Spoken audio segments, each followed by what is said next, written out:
Live. Okay, I think we're live. I usually just check on my phone to make sure it's up, and then we're good to go. Let's see. Yeah. Okay. Yep. Just me awkwardly. Perfect. Okay. So, do you just want to introduce yourself, and like tell just a little bit about like who you are, where you're from, where you live now? No problem. So my name's Kelly, and I'm from California, which is where I am now. I'm in Los Angeles, but I grew up in the Bay Area in San Francisco. Although I've lived in LA before. This time I'm just here on like sort of a working vacation. Let's see. I moved to the Dominican Republic in 2018. My first time there was in 2016. I went for the summer in 2016. I took an opportunity to be a professor at a university there because I just wanted to check it out and whatever. And then it led to a whole nother life. Who knew? Yeah, that's amazing. So you moved there in 2018. Yeah. And what city do you live in? So we live in Las Terrenas. Las Terrenas. It's on the eastern side of the island. Do you know Las Terrenas? It's the best. It is the best. It's on the eastern, like a little peninsula on the eastern side of the island. So we're actually bordering the Atlantic, but it looks like the Caribbean because it's that turquoise water that people expect to see. It's really lovely. It is beautiful. Wow. Yeah. And have you only lived in Las Terrenas since 2018, or did you like move around? Yeah, no, we moved there because when we were there, and I say we, so I'm speaking about myself and my son, who's now 10. I'm a single mom. And so when we went to the DR in 2016, he was, well, it would have been 6, right? 4 years ago. Yeah. And we were living in Santiago, which is inland. So it's about, those who don't know, it's about an hour and a half south of the north coast of the island, also bordering the Atlantic. And, it was a nice experience, but it's something like, I'm sorry, I'm sweaty, you guys. It's a little humid here. You're perfect. You're perfect. And I'm still damp from shower. Anyway. So it's about an hour and a half north or south of the north coast. Okay, but I didn't love Santiago. And so that summer we spent traveling to different cities and even different countries. We went to Haiti that summer, did a bunch of different things. Yeah. The last place I went to, because I kept hearing about it, was Las Terrenas. And people were like, oh, it's beautiful, it's beautiful. Yeah. Best place on earth. Yeah. And when I write, so my first impressions of the country were like, yeah, it's kind of dirty. It's like, I'm not really into it. It's a little bit disorganized. Well, more than a little bit disorganized, Yeah. But I kept hearing about Samaná, the province, and then Las Terrenas, this little town, because of the diversity and just the beauty. And we went, and I knew like instantly, as soon as we drove in, I was like, oh, what is this place? Like, I want to live here. I knew right away, I knew. And so I feel like it's like, I feel like you do know if it's something that you love and you want to be there and it like resonates with you. But Las Terrenas is like the best. When anyone ever asks me like, where should I go on vacation? I'm not into like Punta Cana personally because like, if you're gonna go to another country, you might as well not go just to the resort. But Las Terrenas is really nice because they have the resorts. They have like the local, like you could totally live there with comforts. Yeah. You're like immersed in a community, which I love. That's what I like about it too, is that you get that local flavor. It's not overdeveloped, although there's a lot of happening. It's definitely not like a Punta Cana where it's like resort. All them to search for some local people who are not just working at the resorts. Yeah. This is a mixture of people who are there. It's a little beach town. They have boutiques and lots of Europeans. More Americans are coming, but that is definitely what I liked about it. What did you like? I went there. My friend lives there for a couple years, so I visited her and we went to that. You probably know, but it's a little Mexican place. And I think the ladies are literally from Mexico or somewhere. And I was like, this is so good because all my friends assume like the DR has tacos and Mexican food. And I'm like, separate country, guys, separate country. That's not their thing down there. Taco. You have to find a Mexican taco. Don't. The Mexican spot you're talking about, because I only know of one that's there in this little plaza, and it's delicious. I think it's that one. It's in like a little plaza. It's not like the best Mexican you've ever had, but it's Mexican food. It's authentic. They have French food, like Italian food. Absolutely, because there's so many people from France there. In fact, the language you'll hear most often after Spanish is French. And then like Italian and English are like neck and neck for third because there's so many Italians there. But there's people from like, I think there's like 70 something countries represented, like all over Europe, South America, African countries, just all over the place. That's really cool. Remy, we're live right now. So if you have questions, go ahead and ask them. We'll start getting to, I guess, some of the questions. We can jump back a little bit more to Las Terrenas, but what did you guys do, you and your son, for doctor appointments when you're sick? Do you think Las Terrenas would you compare it to U.S. healthcare standards? Do you feel comfortable? What kind of do you guys do for that stuff? So we have full coverage health insurance, and the policies down there. So I've had 2 different insurance companies so far. The one I'm with now is called Universal. Okay, yeah. It's really good, very comprehensive. It's certainly less expensive than the U.S. So, for example, for myself and my son, who are both, in good health, we don't have any like pre-existing conditions, no real issues. I pay $1,000 combined per year. Not bad at all. Yeah. And I pay it in chunks. I do 500 and 500. So it's really easy. Yeah. And I do feel like for just checkups, like we got our teeth cleaned maybe a month or 2 ago. I'm taking, oh gosh, there's a gardener out here. I hope that's not too loud. It feels like we're in. Right, so no, there's like what they call the international clinic there, and they can do like, you can have a baby, you can have surgery. I know someone who had a really horrible motorcycle accident, like his bone came out of his ankle, and they fixed him up there. So those kinds of things are fully available in my little town. I literally feel like we're in Las Terrenas. Oh my God. Sorry, guys, this is what happened. He's at an Airbnb right now, so it's I feel like it's like a weed whacker, but it does sound like a moto. So if you guys do live in DR, that literally is media hora. Sí, por favor. ¿Puedes regresar después? Bueno, dame como un minuto, por favor. ¿Quiere que le haga más allá? Sí, por favor. ¿Afuera? Ajá. Okay. Gracias. It happens to me, like literally every single time I'm live or like I need like 1 minute of quiet. It doesn't happen, but the rest of the day it's like silent. I'm like, Sí, yo le aviso todo. Gracias. So when it comes in here, do you speak Spanish, by the way? I was gonna say, do you speak Spanish? Because I'm sure we would get that question, but looks like she does, guys. Yes. Finished with the medical thing, so yeah, I feel totally fine. But I will say, for people who maybe like need to see a specialist, like a cardiologist or something like really more involved, then you just go to the capital or Santo Domingo or Santiago, some of the bigger cities. But if you don't, and I guess that's like maybe a quarterly visit or whatever. But yeah, I feel fine in a smaller town. In this smaller, I don't know about all of them, but in my small town, I feel fine. Yeah, I think. Well, I think Las Terrenas has some good clinics and stuff, some private options. Yes. Because there are so many expats and things there. Of course, in like really small towns, it's a little bit scarier.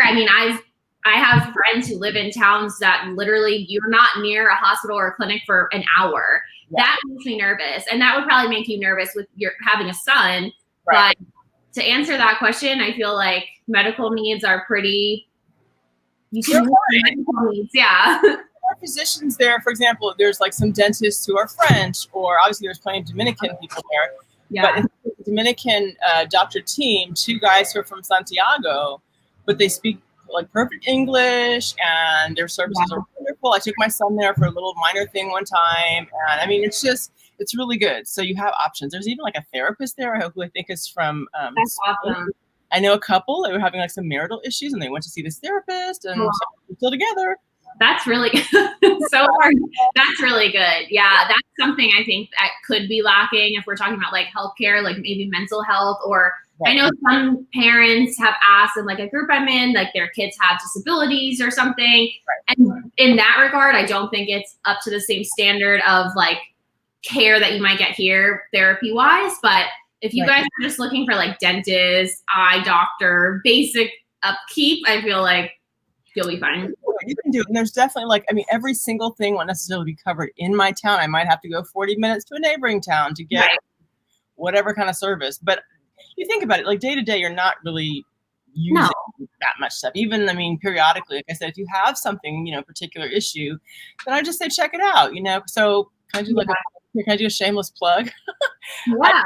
I made I wrote an ebook. It's called Go. It's a resource guide. So it's for people who may be considering moving to the Dominican Republic, and it's designed to like help you smooth that transition and make it really easy, because I give information, including like links and resources to, you know, insurance companies, and finding out about real estate and residency and schools. And I talk about the history. So people aren't like, well, you know, because you're usually different different like websites, whatever, trying to find out stuff. And this is like stop shopping.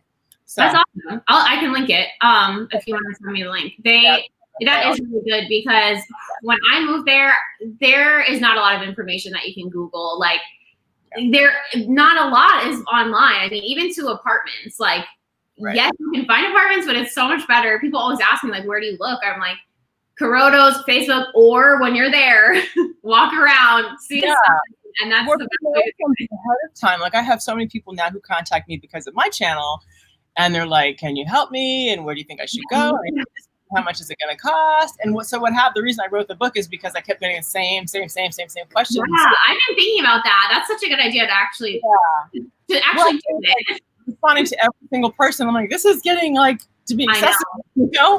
So I was like, let me just place, and there we go. So that's a lot. That's awesome. Then you said full coverage from DR even on vacation is wise. I definitely agree.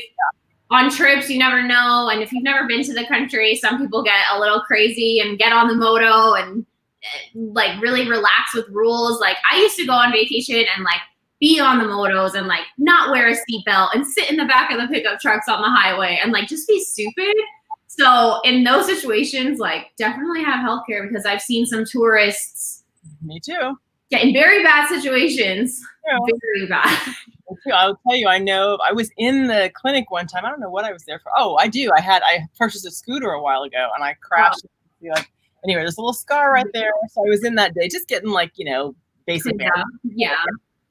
But while I was there, they brought in a guy on a stretcher who was like, I think he was conscious, but he wasn't like fully moaning or whatever. And he and some friends had been on the beach on one of those quads, one of those 4-wheels, just doing too much, being extra, right? Yeah. And apparently it flipped, and he was out. That's so dangerous. And this was like a foreign guy. But then I've also seen, so with this whole COVID thing, you know, they had the town pretty much shut down for a while. You know, like stay in their respective cities.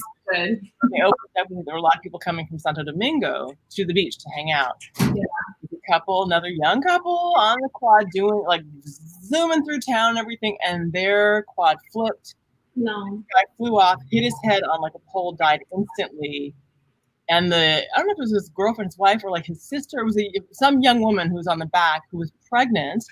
Oh no. She was in critical condition in the hospital there, and she died too. Wow. We're used to like kind of the crazy driving. So word to the wise, don't lose it when you go down there, because accidents can happen. People are drinking. This will happen.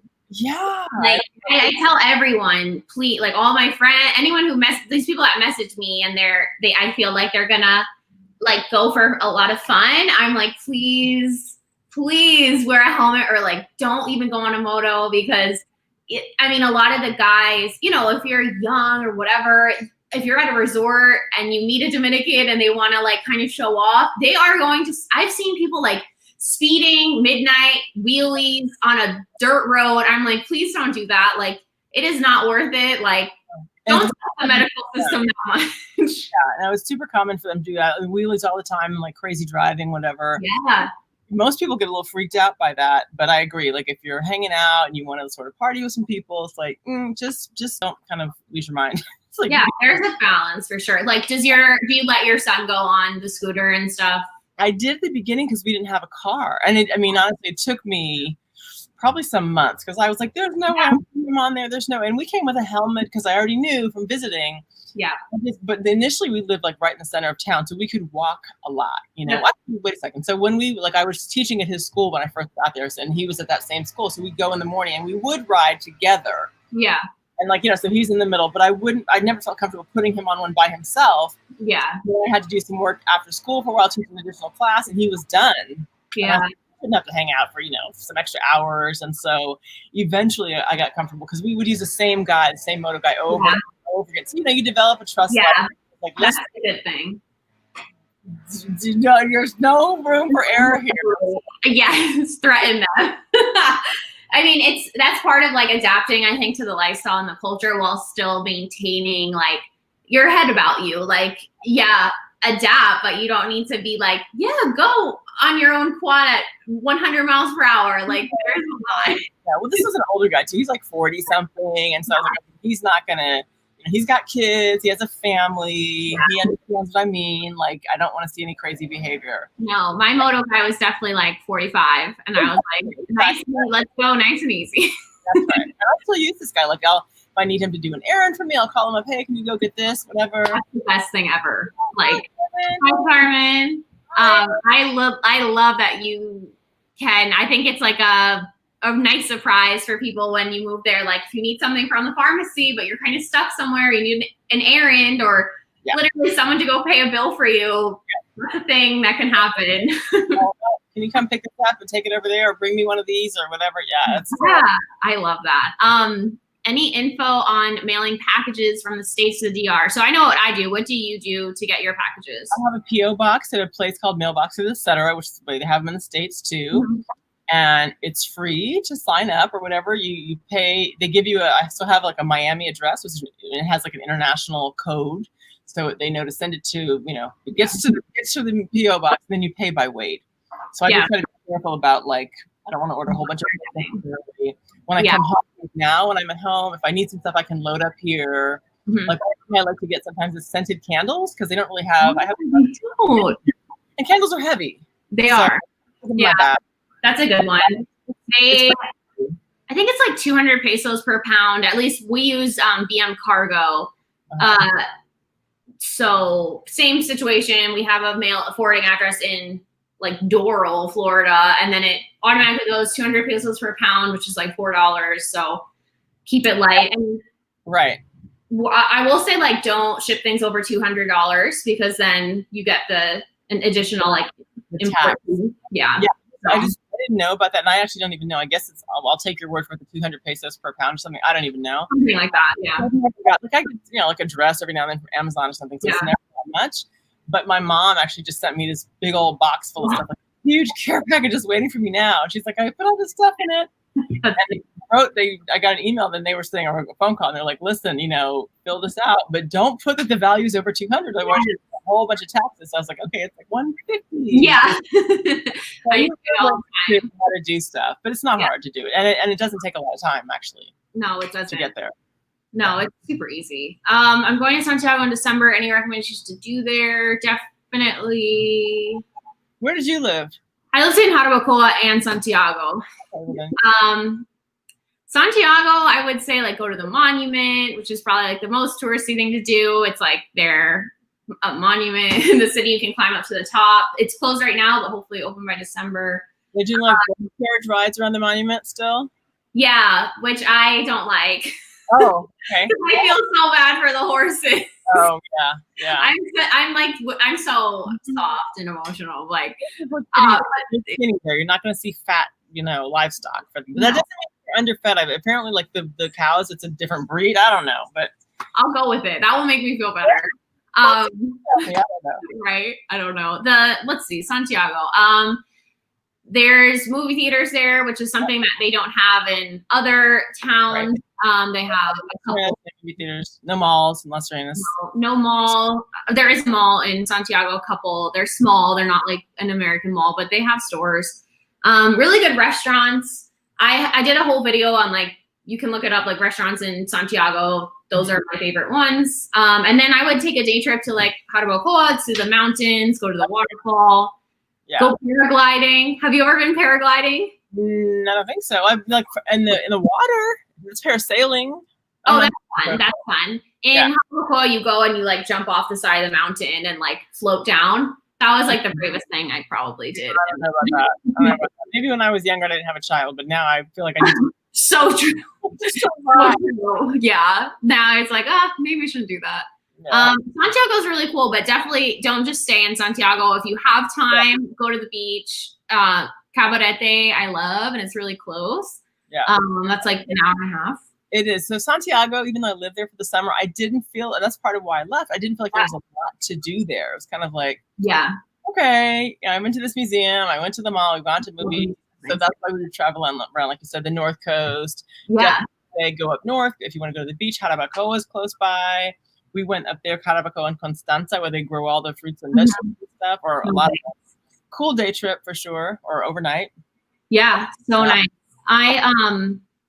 I think it's the good thing about DR is it's small, and while the roads aren't the best everywhere in terms of like the quickest route to get places, it's still worth it to, get a car or get on Caribe tours and go explore. Like it's not like New York and LA, like you have the chance to see everything in one trip, which I like. And like if you find out like where the nearest river is and go to the river and hang out, I mean that's a very Dominican thing to do. I don't know. I mean up in the mountains, I know it's very different there. I'm used to the beach kind of vibe and the vibe that are flowing into the ocean, but I like to find that kind of stuff that's off the beaten path. And so we'll do some research beforehand.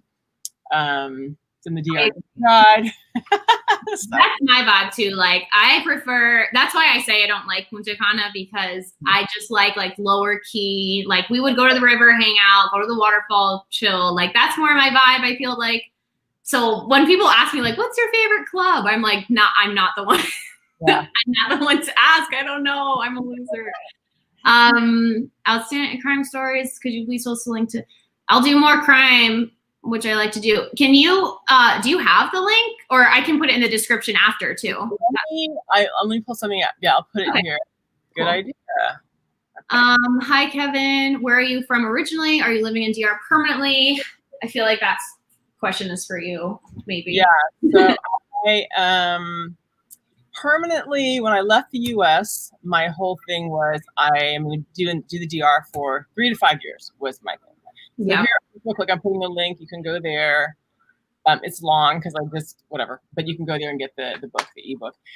So I've been living in the DR since 2018. When I moved there, I thought 3 to 5 because I felt like that's a good enough time to really kind of sink into the culture and get to know what's happening. I also was thinking in terms of my son and school. So he'll be like in middle school, and there's a natural break in the school development at that point.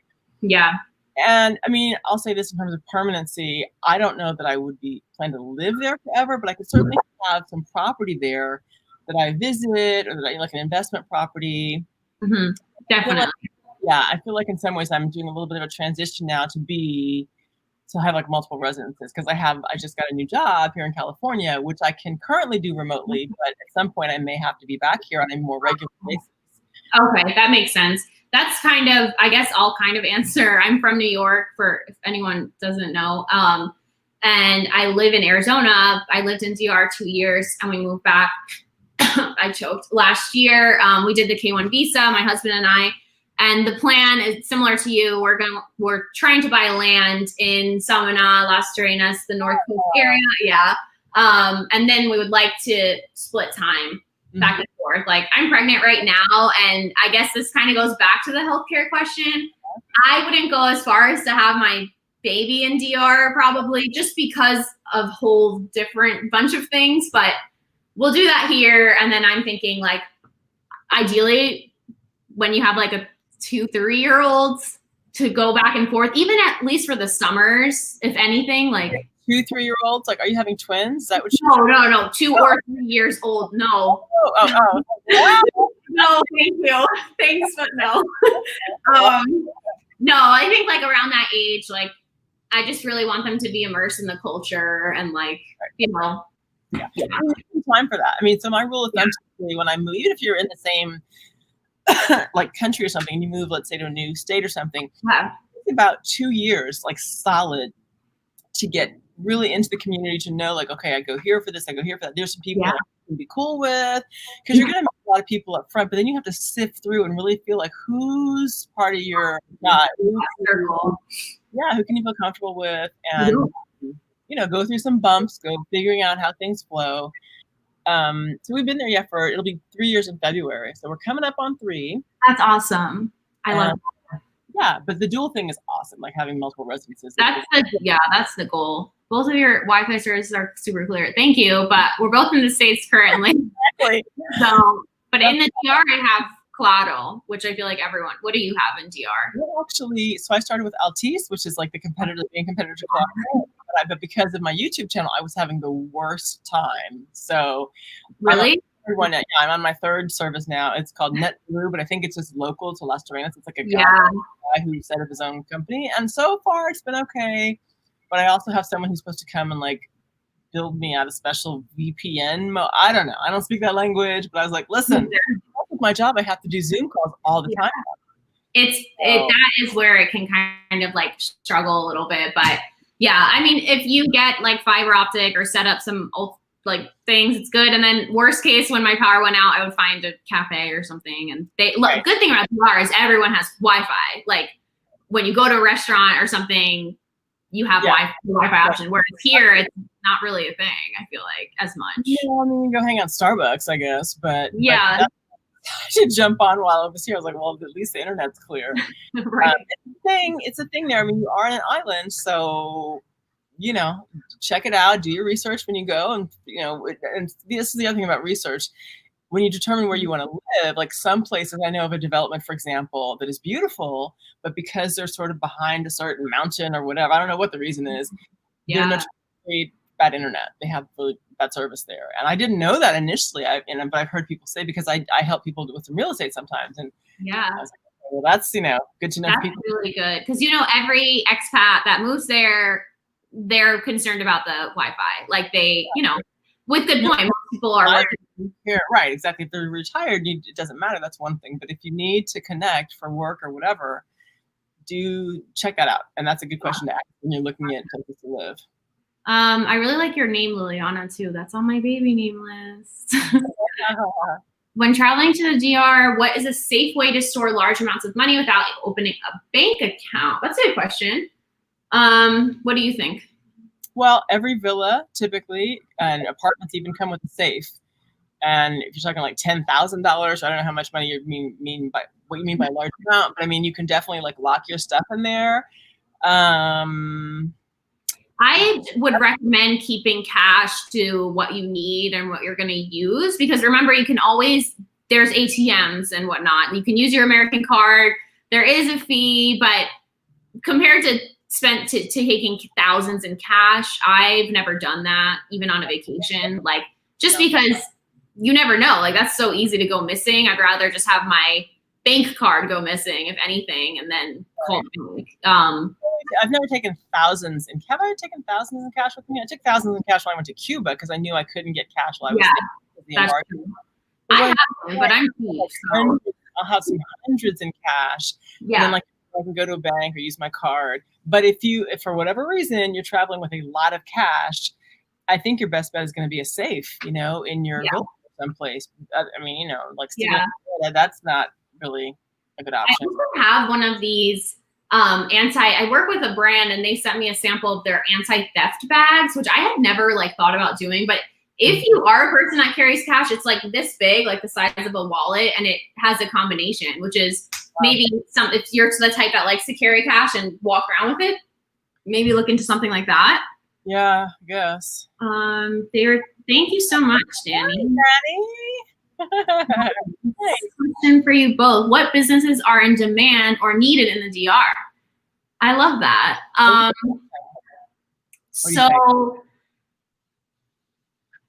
Okay, I'll say. So in Santiago, my friend and I are hoping to start like a co-working site business, because I've noticed a lot of even with internet, I know people who don't have internet at home, so they are going to public places / library. There's no libraries, which makes me sad because I love them. I would say for me, a space like that, an upgraded internet cafe where people can. Cafe is a great idea, because when people want to come out and be a little bit social, have their coffee, have a little light stuff to eat. Internet is huge. You don't always want to just be stuck in your home. Mm-hmm. doing that. That's a really good idea, I think. And I think every place in DR needs that because something for the expats and the locals. I would say restaurants are super hard to open in DR. They open, they close, like, and then still same in the States. Like, I think that's a risky business unless you like know what you're doing or bringing something different, but that Dominicans like, which is hard because a lot of Dominicans like don't really try new foods a lot. Some do, but it can be tough. Yeah, I think also anything related to convenience. For example, I was thinking, oh, there needs to be an Instacart here, right? Like you order your groceries online. Sorry, it's mosquito. And they'll deliver to you because some places you can go and shop in the store, and let's say you spend over $40, right? Deliver it to your home. Like so, when I didn't have a car, I'd go shopping and then you leave your stuff there, and they'll bring it to you, which is great for free.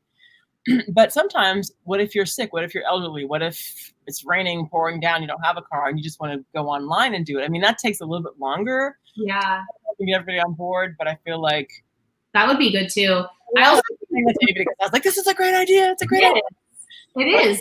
There are a lot of, I think, needs, like even like the lack of like vegan and gluten-free and dairy-free foods, like the health stores are kind of lacking. And when they are there, they're so expensive. Like I got a lot of gluten-free food at Bravo or Nacional, and it's way more expensive, like to the point where you might as well almost order it online and get it delivered to you.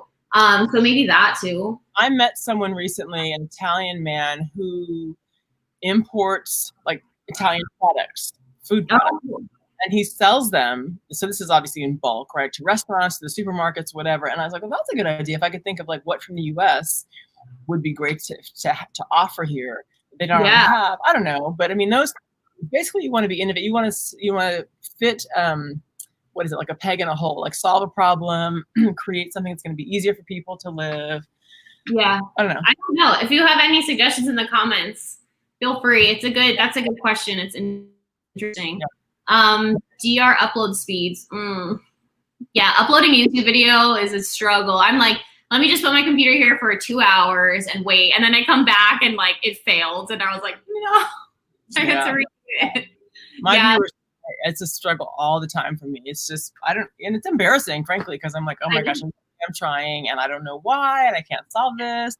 But I would say, embarrassing. But, yeah. Like, go ahead. No, I don't know. I was just gonna say it is what it is. Okay, that's my like people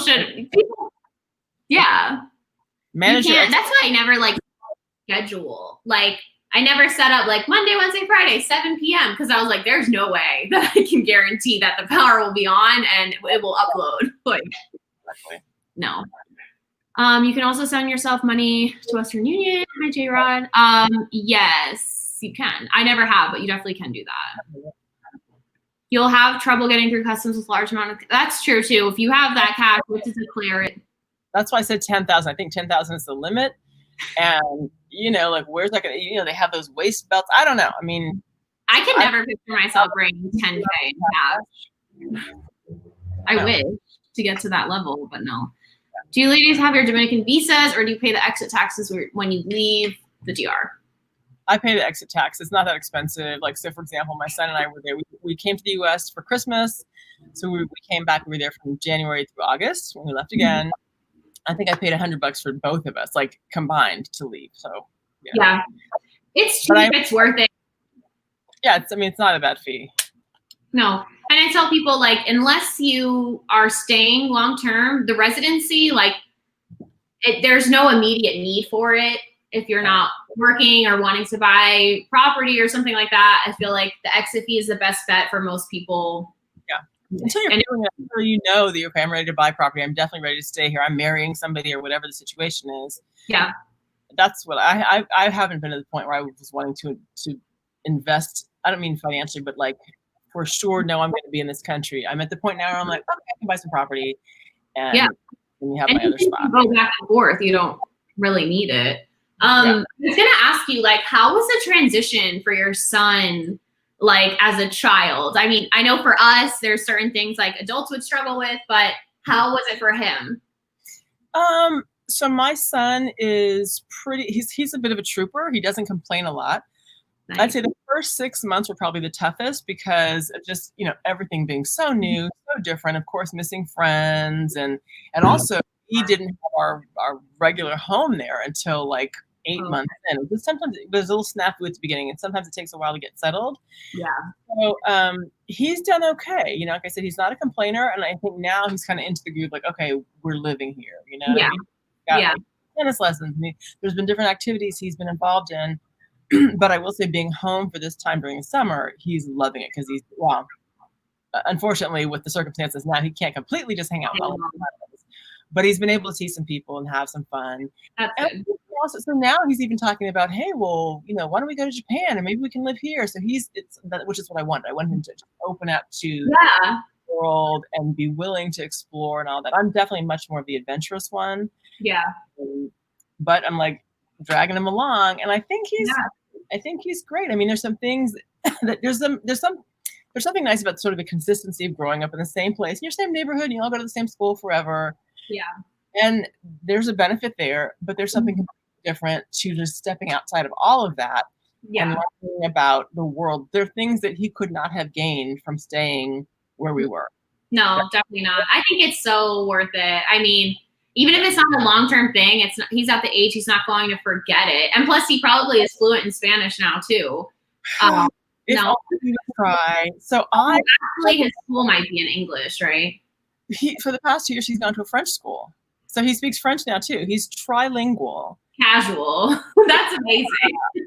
But he doesn't. He's not. So I'm the linguist. I love writing. I'm the artsy kind of one. Yeah. He's the math. He's the STEM kid, which is great.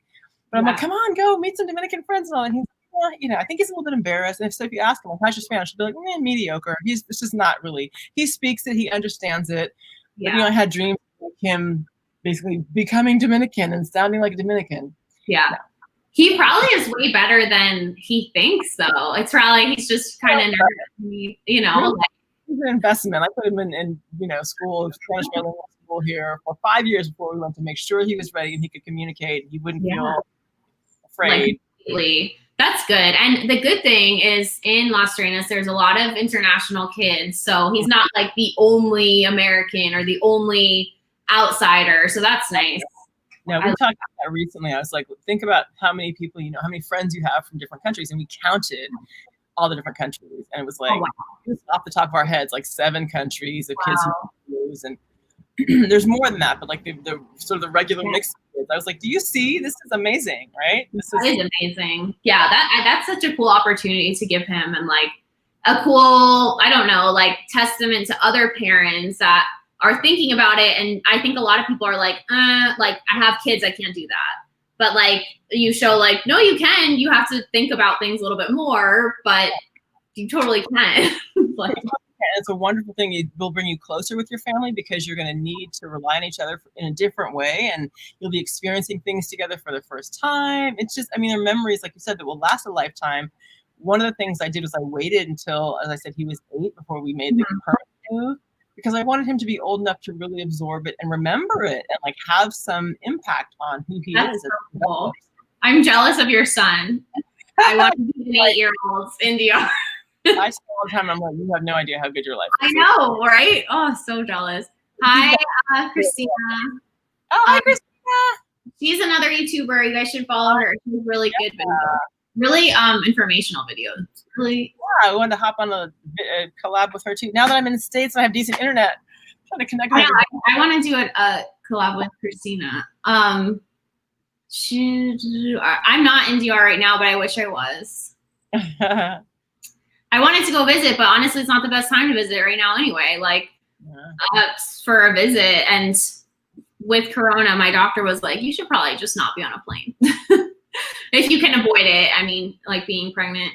Yeah. All right. So Carmen, I see your question. Let me answer this or mention this, what you said just now, Mills, about being on a plane. So we traveled back to the States. I've been here now for just over 2 weeks. Mm-hmm. So easy. And I was all kind of freaked out, like, okay. Yeah. I'm going to be in a test tube in the sky. What's going on? I was preparing my son. Of course, we're all masked up because I flew on American Airlines and they were flat out like, before this plane takes off, like everyone must have the mask, covering their nose and mouth. And if you're not okay doing that, you will not be flying with us today. Yeah. Like, period. And everybody was cool. And there weren't that many people traveling. Like, I went through 3 Good. different airports. They were all pretty empty. Like, a lot of the vendors are just shut down, the airports. So Yeah. it was very easy. And I have global entry, all that, That's nice. oh my God, it's the best thing ever. I don't have it, but I need it. You should, Yeah. worth every penny. It's worth every penny for sure. If you're not afraid to travel, now's a great time, actually. Yeah. Property investment. Sustainability, agricultural. Well, I mean, if you're looking for agriculture, I'd go into the campo, countryside, and I cannot profess to be an expert about that. I mean, any place you go that's a little bit farther away from the main tourist centers, you're going to get a much better deal. You don't have to be way far, but I mean, if you want something flat, you should hit me up, Carmen, and we can, if you want, we can talk about it, and I can help you identify like specifically what are you looking for. You know, do you want to be close to a town because you want to live there too, or you want your kids to go to school, or are you just trying to be like remote and you're fine with that? You know, I mean, I feel like Jarabacoa is really good to invest in, like, if you're interested in agriculture and sustainability. I mean, obviously, when I hear that, I think of Constanza, but I don't think people need to go that far. Constanza is beautiful and it's absolutely agricultural, but as far as what I saw when I was there, that's it. There's nothing else. Yeah, that's it. But that's a good question. Yeah. Any suggestions on work industry for someone who isn't interested in teaching? I have a BA in Spanish and linguistics and 15 years of office in human resources. We don't want to be rich, just okay. Girl, I don't want to be rich either, just okay. That's definitely a good question. Rich. Flat out. I'll take the money then. I'll take the money, but I don't need millions. I just, let me be comfortable, please. Liliana, that's a good question because I taught for a year in Jarabacoa. I won't do that again. In that way, I would teach English. I would never teach like a full grade. That was crazy.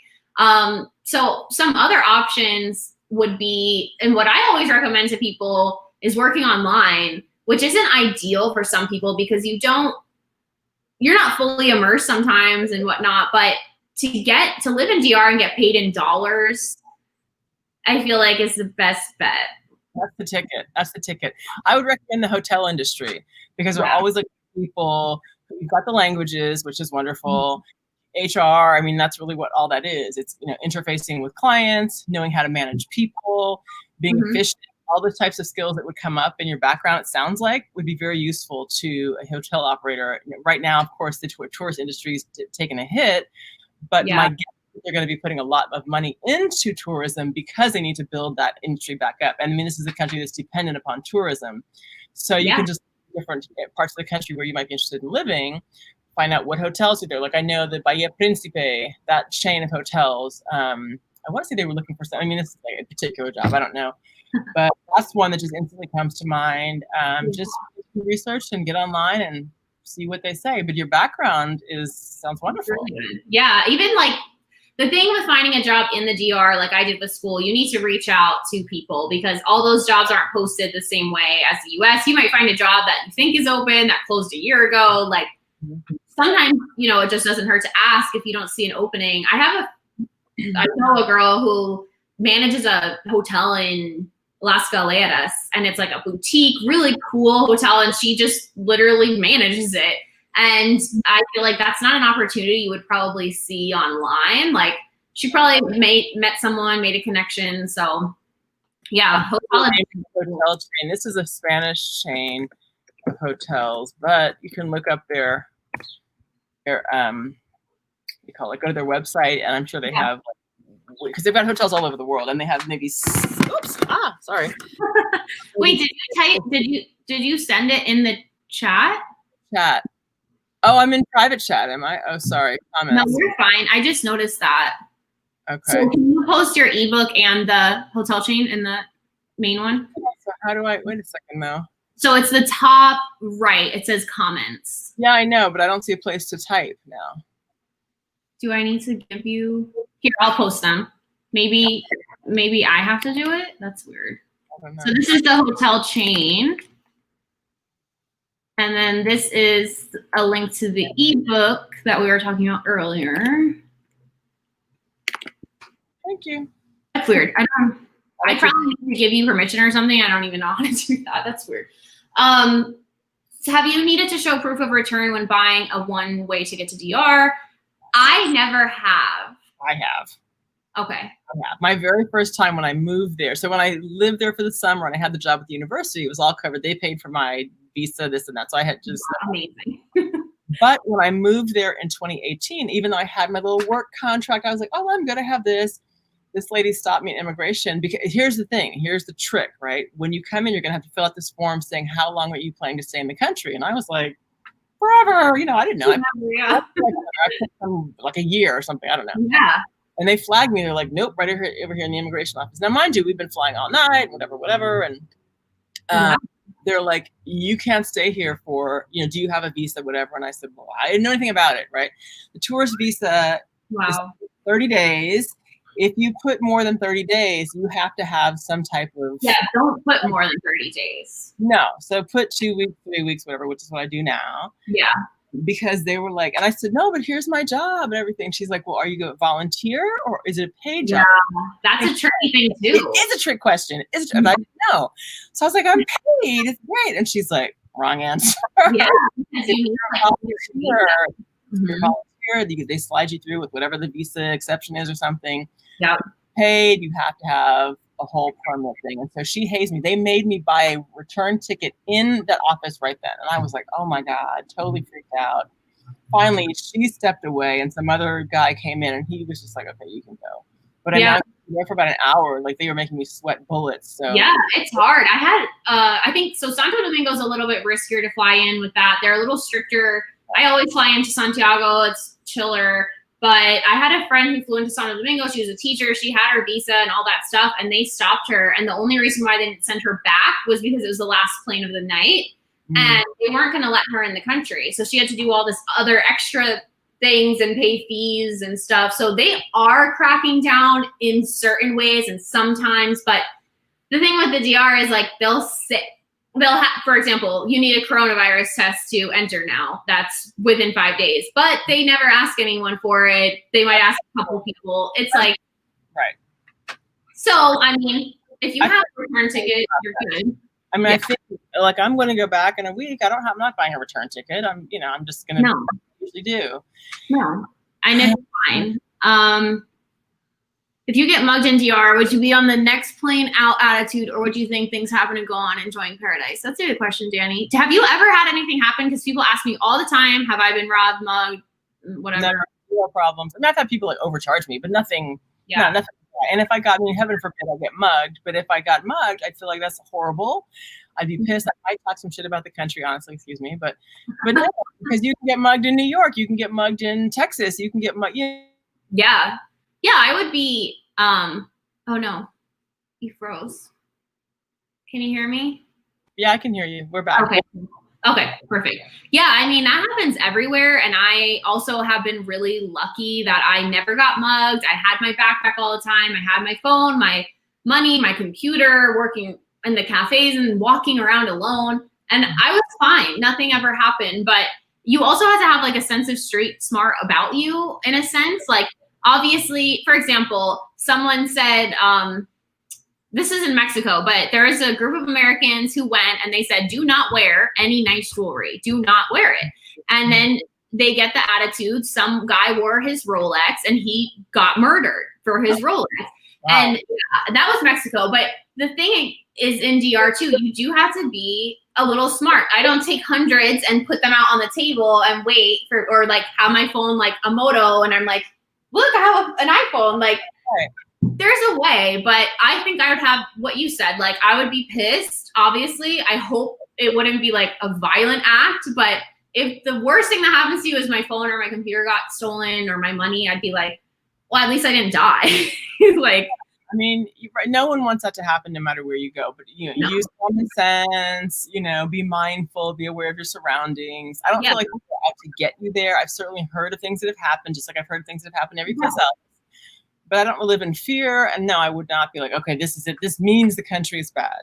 No. And of course, like, I think honestly, guys might be a little bit more at risk. Maybe, I mean, more guys that I know have gotten robbed than women, but On the other hand, I don't know, people could look at me and be like, she's dumb, like, let me, take her phone. But I think I'm more scared in the States of like more serious crimes. Like DR, my biggest fear is car accidents.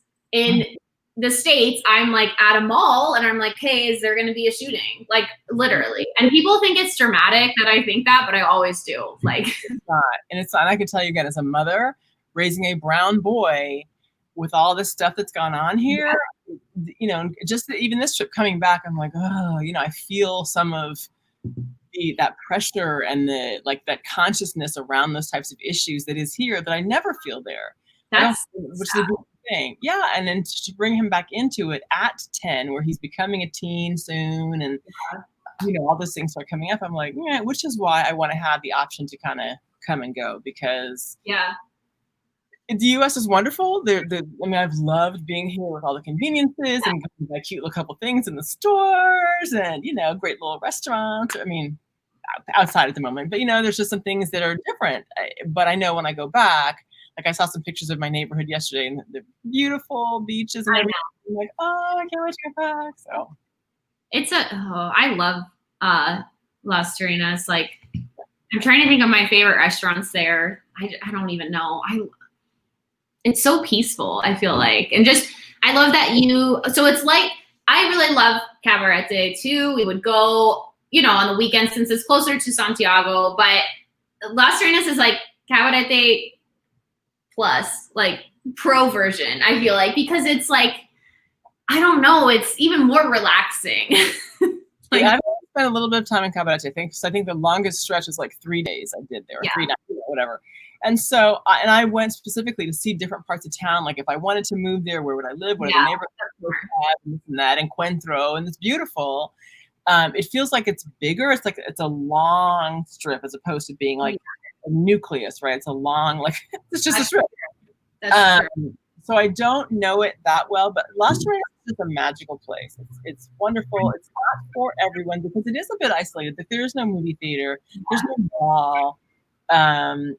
It's you drive, unless you're coming from Canada or Europe, any airport is at least 2 hours away. It's a bit of a commitment to be there, but I like it a lot. Sometimes it can feel like a little repetitive, like that's why I was really happy to be able to leave this summer, because after a while it's like, okay, I'm driving around and around in the same circles and get out of here. I want something different. How do you find like the cost of living in Las Terrenas? Because obviously Jarabacoa was good, so cheap. Santiago, a little bit more because it's the second biggest city. Yeah. I know Las Terrenas is a little bit more expensive than some other. Yeah, it is. It's on the higher side for sure because it is such a destination for. Oh no. Sorry, guys. And because it has some of the conveniences, like cute little boutiques and restaurants and all that. You can get your baguette in the morning. Your beautiful almond croissants are wonderful. It has all of that. You're paying a bit of a premium, but still, compared to the U.S., it's a bargain. I mean, if you really want to pay way low, you can do that. You can even find some super cheap places in Las Terrenas. It just depends on how you want to live. How rustic are you going to go? Be in a city or a place that's really super authentic and doesn't have very many foreigners, then Las Terrenas is probably not going to be your pick unless you're in a remote area of that town. Yeah, I definitely agree. Pros and cons everywhere, but it's a very nice place if you guys are looking for something kind of mix of everything, I feel like. Danny, se pueden bien allá porque no van a vernos a los dominicanos. I love Danny. Yeah. But yeah. I mean, people think I'm Dominican all the time. I feel like people would think you're Dominican, right? Like, yeah. I mean, honestly, it's just a matter of like branches off of a tree. And I tell people, I'm like, we're basically probably cousins. If you go far back enough, the history is the same. And again, I like to be clear about this when I talk about sort of like race and history, is that all Black people in the Americas were not slaves to begin with. There are plenty of Africans who left Africa well before, hundreds of years before, doing explorations, and they were, came from glorious empires and all of that. When I talk about, the African influence, and obviously I consider myself a Black American, but I'm Okay. really a mixture of different things. Right. It's the same story. It's whether the boat went to the Caribbean or Brazil or the U.S. or whatever. And so that's why we do look alike. That's why there's a range of, complexions and hair texture and all that within the Afro-American, Afro-Latino, whatever population. It's because it's the same essential history. It's a lot of mixture with Europeans and others, native indigenous people. Yeah. And I feel like a lot. So, I mean, if you're not Dominican and you don't know, you haven't been there, a lot of my friends will say things like, I don't even know, like, oh, Chris is pretty light. And I'm like, Dominicans come in every shade, guys. Like from very dark to white. Like his cousin has blonde hair and blue eyes, and like he's Dominican. Like there's a lot. So I mean, for you, I think you probably would blend in obviously more than I do. Yeah, I mean, my son is browner than I am. He's a little brown boy, and he looks like a Dominican boy. Yeah, speak Spanish. I know, that's so cute. Yeah, it just depends. I think it definitely helps if you speak Spanish, you help blend in more. But most people, 99% of people know I'm not Dominican. And the one time that people are like, oh, you could be Dominican, I'm like, I love you. Thank you. Which is better, Airbnb, hotel, or hostel? I would say it depends where you are and what you're doing. Yeah, like what you want to do. At this point in my life, I'm probably not going to do a hostel because I want a little bit of a different experience. Airbnb right now. Yeah. Those are cool. If you are willing to do your own cooking and you want to have your own like private experience and more of like a local experience, Airbnb is a great option. Hotel, if you just want to go float by the pool and bring me a drink and all that kind of thing. If you want to feel a little more insulated, then certainly a hotel. But if you're willing to if you're the kind of person who likes to get in the mix and find out what's happening outside your doorstep, that's not just an excursion, like, sort of programmed, packaged experience, do an Airbnb. Yeah, definitely. And if you are young, which Green Venom, I think I know who you are, so I think you are young, I would look into hostels too, because they're fun. Like Haraboko Mountain Hostel, I always recommend to people. It's basically a house, but it's super cute. Did you stay there? I stayed. Okay, so the deal. Okay, so I didn't stay there. I looked at that place. It's beautiful, by the way. And I just mentioned that.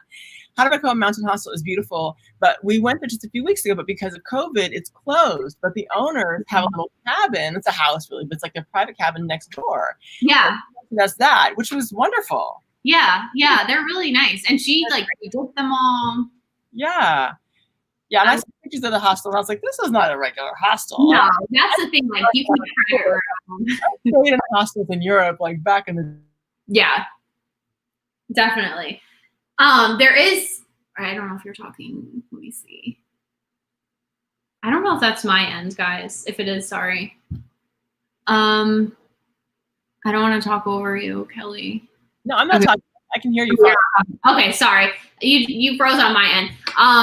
I will say Santo Domingo has a cool hostel. I stayed there, but it's a hostel, what you're talking about. You're in a room with a bunch of strangers. Mm-hmm. And then Cabarete does have one that's similar. It's like surf something. So they're cool to check out, especially if you want to meet friends and meet people from different places. But me, I wouldn't do a hostel right now, probably either. I would prefer like Airbnb hotel, but I like that there's different options. Yeah. Yeah. And I'm cheap.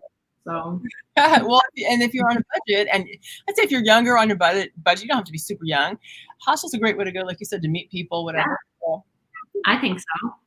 My husband and I have a newborn, 7 months old. Oh my gosh, congratulations. And we want to live in DR for at least 1 to 3 years. What are your thoughts on bilingual education? Are they as pricey as I've heard? Can you tell us like what area?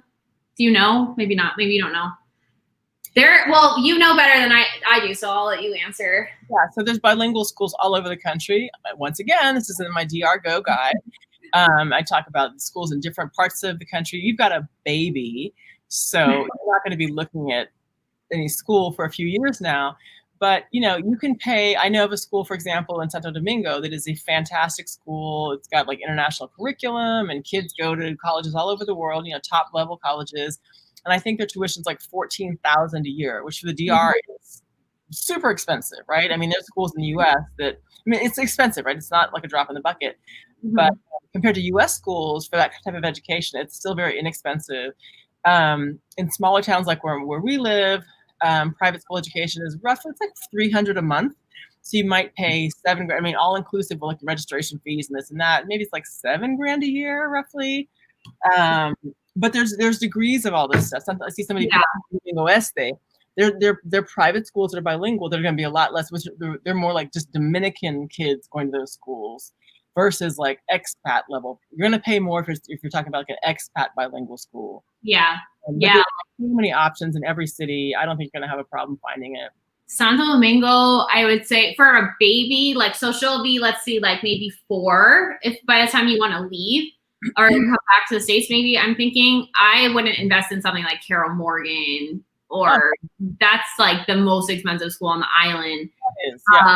That is, Santo Domingo does have the best schools, but I would do like a hybrid, like you said, like a private school, because unfortunately, public education is not to the standard that you would probably expect in the States. So something private, like you said, like it's like, for example, the school I taught at was a Christian school, and it was like, I think it's like 7,000 something pesos per month. So a little over $200, just under $200 a month. Yeah, that sounds about right for a local school. And for like a nursery school kind of a thing, there's some of those in my area. Of course, I haven't, that's not my age range anymore. Right. But I'm thinking, you're going to be in the range of like a couple of hundred, maybe less for baby. I don't know. But like I said, for school age, like elementary school age, where I live, it's roughly $300 a month. So you can kind of get a ballpark from there. You can also go online and communicate with the schools and find out exactly like what's it like, what's their care like, and what's required, what's expected. Yeah. I would try to do like a hybrid, but nothing too expensive. Las Terrenas is a village. It's a village, kind of, yeah. It's very sweet. Do you know how many people live there? I've read 40,000. It always blows my mind because when I'm there, I'm like, are there 40,000 people here? It does not feel like a town of 40,000. But I think considering like all that sort of outlying areas, if you go in like to the little center of town, right, the Pueblo, it's busy, but it doesn't feel like 40,000. So I don't know quite how they're doing that. But then I see them all the time. I'm like, who are these people? Like, I don't know them. There's lots of people I've never met. I know, that's true. And you feel like it's a good mix of Dominicans and expats. Like, you're not completely. Yeah, I like it for that reason. That's perfect. That's definitely a highlight for me. Yeah. It was awesome. That was my pick for my son in Santo Domingo. That's the other one. I forgot the name, St. George. Yep. Yeah, they're very expensive. That's what I was referring to. I think it's like $14,000 a year, but then they're IB. So we came from an IB school. For those who don't know, IB stands for International Baccalaureate. And that's what I was referring to when I said they had an international curriculum. We came from an IB school in California, and I looked for IB schools on the island when we were in the country. When we arrived, St. George is a fantastic school. I've done a tour. I went to the DR in 2017 doing a tour of the best schools for a job I had at the time. And it's a great school. It's a great school. But even for that level of education, that's what I was saying, 14,000 there is very high. But in the US, for that level, you might be paying $40,000.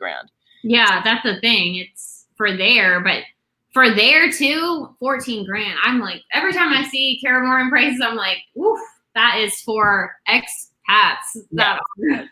For those who don't know, Carol Morgan is another top tier school in Santo Domingo. It's a lot like where the ambassadors will have their kids, diplomats, executives from different countries who are living there. It's that level school. And frankly, when I did the school tour, Carol Morgan was not my favorite because it just felt kind of sterile and cold. I didn't get a warm feeling from the environment there. I prefer St. George. I mean, it's definitely like top shelf, but it felt comfortable a little bit. So yeah, that's interesting. I haven't been to either, but I just know that they're crazy expensive.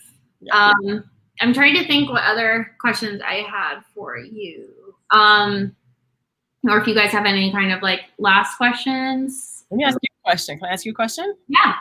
How was dating for you? So you met your husband there. Oh, that was a good question. That's a good question. So I said before I was not going to ever date a Dominican.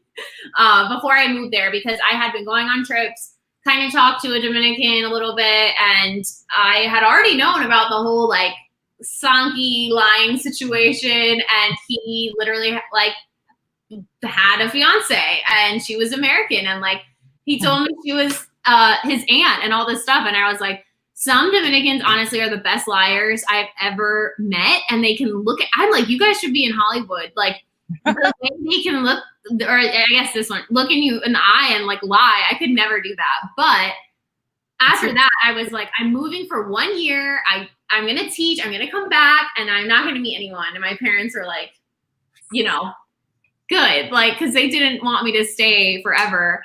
But after I started trying to make like some friends, and that's where I met Chris, through like a mutual friend online. And then we met basically right away when I moved there. I went to Santiago because I was so early for the school year, and it worked out so well. And I hate to say, like, it depends the type of person like that you're talking. Oh, there's Chris. I didn't even know he was watching. He's at work. But it depends the type of person you're talking to. And I hate to stereotype people. Sure. But I try to tell people, like, if you wouldn't date them in the States, maybe there's a reason why you shouldn't date them in the DR. I don't know how to say that in like a nice way, but dating is you definitely have to be like very aware about yourself there. Because I know a lot of American girls who go and like they fall in love and they end up getting screwed over. Yeah. And it's sad, honestly. So I think like the fact that I could speak Spanish helped. The fact that I was aware of like some of what some of the guys are like. And I told Chris, and he can say from the beginning, I was like, I am not the one. Like, I will not, like, literally don't lie to me one time, because I'm not doing that. I didn't even want to date, and now we're married. So I think it's like everything else, like you can't plan, right?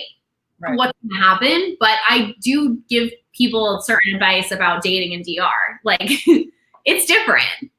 I think everything you said is true. I think everything you said is true. Dominican men in particular have a very, I would say, I guess, a well-earned reputation for being super smooth talkers. Oh my God. They're the most romantic talkers. Yeah. I'm like, you guys are good. Like any they can talk. I love it. It's next level. They're amazing. But most of them have come with a serious history. They're married. They got a bunch of girlfriends or whatever it is. And like you said, that's like, oh, that's my cousin. It's like, that's not your cousin. That's your wife. So messed up. Oh, I know. And there's a lot of levels to it. Like, yeah, it's a process you learn. I think, like you said, speaking Spanish definitely helps. And then taking your time and really seeing, okay, how does this person behave in this situation or that situation, or when there's a conflict, or are they going to be where they're going to be, or, you know. Definitely. And I think even for Americans, like here, when people are moving so fast, I'm like, but you haven't seen them in an angry situation. You haven't seen them in a sad situation. Like, you could have a terrible temper. So I think the benefit was that Chris and I were like kind of long distance for a year while I was teaching. I would see him every weekend. And then I lived in Santiago for a year, like with him. So, or first I was like literally across the hall, and then with him. So it really gave us the time to see, like, okay, what is he like? Is he tigre? Like, does he flip out? Is he sketchy? Like, my cousin? Yeah, people, literally, J-Rod, like the other guy who, we weren't dating or anything, but he was trying to talk to me, and he told me, I was like, who's in your WhatsApp picture? He's like, that's my aunt. I'm like, okay, like. My sister. My God, I know. It's never. Family will tell you too. Yeah, that's his aunt. They'll be in on it because there's like first of all, they often the Americans in particular, or Europeans, as like source of deep pockets. They assume if you have money, and even if you feel like, okay, but I'm not rich, I don't have money, compared to the average Dominican, we are rich. Right, exactly. More than we are aware of. And so, and so I would say this, like, taking your time is a really good thing. So I'll tell you a little bit of insight. There's a friend introduced me to recently. Mm-hmm. And this is a guy who like texts me all the time. Good morning. How are you? Da-da-da. And I'm like, hi, how are you? Have a nice day. And that's kind of all he said for a long time. I'm like, well, what's up? When is the, like get together for coffee or something coming? But I realized it's much better to just take it easy and let me and all that stuff, as opposed to another person I knew who was, on my heels hardcore, and you can see the difference. So yeah, it's interesting. And not like, I don't like to stereotype people ever, but like with, at least in my situation with Chris, like he's going to college and like having a career there and like being very educated and not, I don't want to say anything offensive, but like he didn't need money from me, I feel like, and he didn't want to come to the States. So it was like people who date on their level, I don't know, like you're a professional, you have a job and stuff, and like I don't know, you know what I'm saying. I don't want to be mean. No, I think we get it. Yeah, we get it. But dating is definitely a part. If you're gonna live there, that's a thing. Like, have fun. Dominicans are fun. Just be smart and ask questions. Like, it's a part of life. You want to connect with people, right? Yeah. Whether it's a friendship or like a love relationship, and like dancing is a huge part of the culture. It's a very vibrant culture, and you want to be able to connect with people and have fun. And by the way, the dancing is very sensual, and so it all leads to like connecting and everything, and be able to have a good time. So enjoy people, but just mind, the rum starts flowing and it's warm, like, okay, let it all go. No. Be careful. Yeah. Or if you just want to have fun, then just have fun. But don't bring that boy back to your country real quick. Like, just hold on. If you are going to have fun, understand that you're just going to have fun. And so leave your expectations behind. But if you think all that fun is going to lead to the love of my life, maybe, but probably not. Yeah. And their game is top level there. They got especially in the beach towns or where there's expats. I mean, it's insane. But that's what it is. And it's a reputation. I mean, I know some of the guys there who are dancers in the clubs, and that's what their job is, to, engage with you, whatever. And then they're like, oh, this woman's here from Argentina now, and the next one's coming from France, and it's just on a rotation. It's a game. And I see like Sanki groups and people post pictures like, is this a Sanki? Is it not? Have you seen him? And 99% of the time they're like, yeah, I know him, And I don't know how I have friends who are marrying guys who work in resorts, who are dancers on the entertainment team. And I give them a lot of credit because I couldn't do it. Like, I know the atmosphere and the things that surround the resorts. And I'm like, no, I'm not saying he's cheating or anything, but like, you trust, like, you have to have trust. But I have a lot of you also have to be realistic. Like, one of the guys I know has, I guess he calls it his girlfriend, who lives in Argentina, and she comes back to Las Terrenas, I don't know, once or twice a year. And I saw him I know he had a full relationship with another woman. Yeah. And then it was like, okay, but he told her, he's like, well, my girlfriend's coming to town next week. And so they had to kind of wind their thing down. And I just was like, it's interesting to watch it from afar. Like, okay, so this is and it's depressing when you see it's like someone who actually thinks it's like true love, or like even the older women with young guys. I'm like, there's a thing, or vice versa. But I will say, DR, if you guys are wanting to find someone, like, there are very beautiful people in DR, women, men. You're going to find someone who's attractive. It's full of, I'll tell you, the first time I went to DR, I was like, okay, they take average to another level. Like, even like not so good looking people are better than not good looking people other places. Like people. I want to like discover models there, because I'll be in like a colmado and it's like the guy in the colmado and I'm like, you're gorgeous. Like, just casually so attractive. And the girls are like, don't even get me started. Like, so beautiful. My husband and I did the K1 visa also, married here in the US. Do you know how I will need to go about getting a cedula? Will DR recognize our legal marriage since we married in the US? Yeah, I don't have my cedula yet, but I can, like, we can both get it more easily now that you're married, I think. Yeah, so I don't know the entire visa process, but I do know the DR will recognize the fact that you're married to a Dominican, and I believe that qualifies you for residency. And once you have residency, I think it's 6 months, and you can get citizenship there if you want to. Your cedula will come with your residency. Yeah. Yeah, but you should be fine. You should be fine. And yeah, they definitely do recognize it. Oh, J-Rod answered our question for us on global entry. Thanks, J-Rod. Oh, he did? Just a fast entrance. You get to skip the line. I don't have it, but I should get it. I want it. You have it. It's totally worth it. So I know a little bit about it. So you can just go online and Google global entry. I forget how much it costs. It might be like $85. It lasts for 5 years. That's nice. I didn't know this because I have TSA PreCheck and global entry, and I did not know. I got TSA PreCheck first. TSA PreCheck is just for domestic travel, so you don't have to take off your shoes when you go through security. You skip all the long line. You just pass through. It also lasts for 5 years, but if you get global entry, which is international and domestic, TSA PreCheck comes with it. So don't just get TSA PreCheck, get the global entry. It might be $100, I forget. And you fill out the application, and then you'll get an email from like the department, and you go and you have an interview, and they just ask you some basic questions. And and probably now it shouldn't take that long. I don't know about the capacity for doing that. Yeah.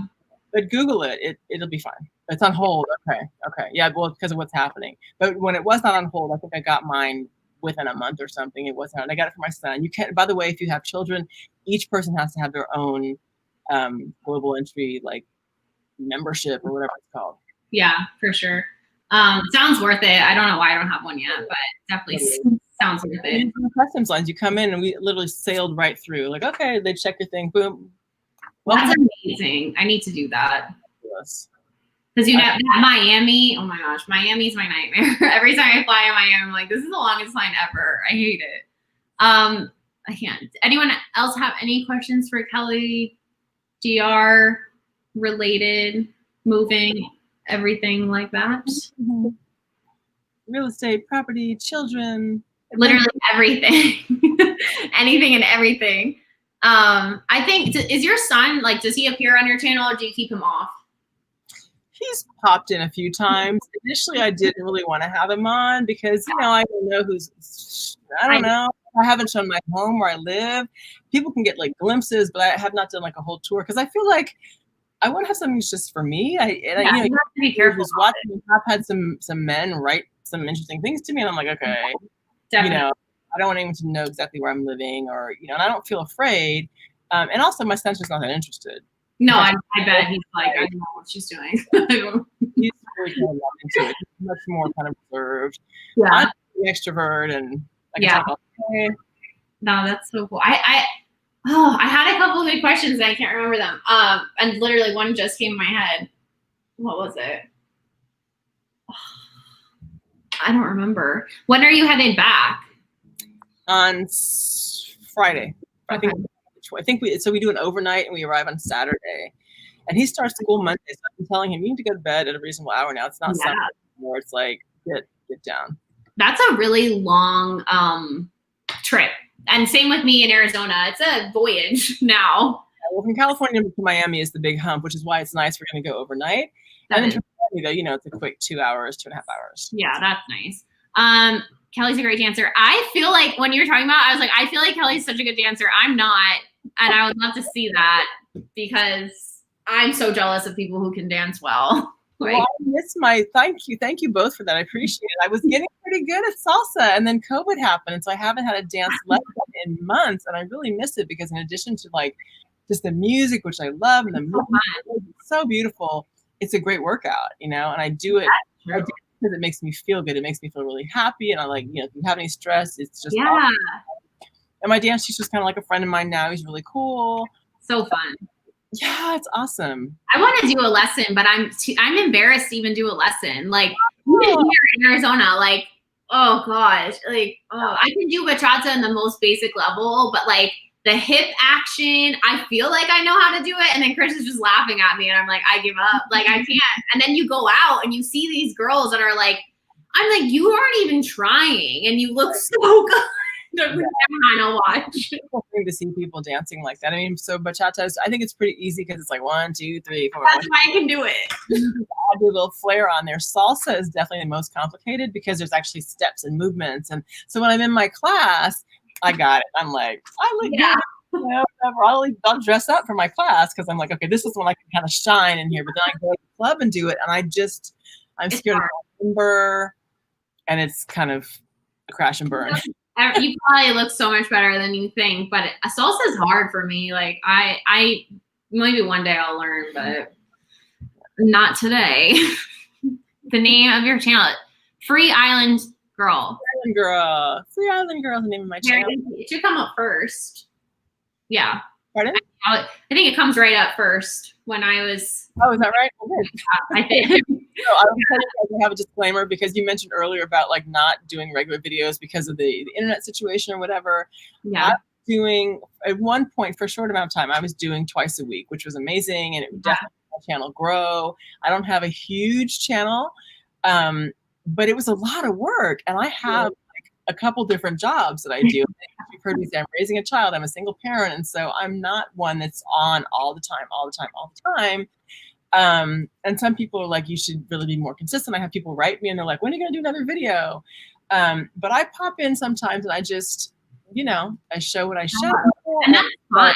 Yeah, like people, and like then your subs will know to expect that from you. I feel like my subs know I don't have a schedule, but I do try to post like at least once a week, twice. I've been posting a lot now, but they know like, okay, she's gonna pop in. And then I feel like it's kind of exciting, like, oh, she posted, like, and then they get to see it. That was kind of like a thought I had early on. I was like, maybe I'll be the person who like drops some cool stuff every now and then. Yeah. And, it's like, oh, it can create some excitement kind of thing, as opposed to just on it. Yeah. I'm sorry, I have other stuff going on, and so when it shows up, there it is. You know? And I don't think a lot of people are like, oh, YouTube, you have to do this, you have to do that, it's a fun, for me, it's like a fun creative outlet. I like helping people. Like, it is what it is, and there's no, it's just whatever you want. Plus, like you said, you're busy. I mean, well, I like the fact that if people feel inspired by my channel, that's like the huge payoff. That's the reward, that I get to share aspects of my story that help people feel like, okay, if she did it, I can do it too. She's not that different from me. Yeah. And it's like we all go through ups and downs and challenges, and I've shared kind of all. I mean, I cried on my channel one time because I was. I have to. Oh, it was embarrassing. I need a break from this craziness. Yeah, but that's like, I like being like as transparent as I can, because you're like selling a lifestyle, and then people could follow and be like, wait, you didn't tell me that. So like talking about pros, cons, like everyone has hard moments. I think like that just makes people more human and relatable. So, I mean, I love that like authenticity that you have. Well, somebody mentioned the prostitution, sex workers video. Oh, yeah. Christina. And I That's really cool. Because I got a lot of flack for that, and some people wrote to me and they're like, you're veering off of your normal content, and this isn't really what we want to see, kind of thing, and you're losing your way. And I wrote back, and I did a follow up, but I did like a reaction video to that, and I was like, listen, I'm sharing with you what I have found in this country. Like, right, it's not all beaches and pineapples and floating on a raft. Here's what happens, and it's not that it wasn't like a negative spotlight on the DR.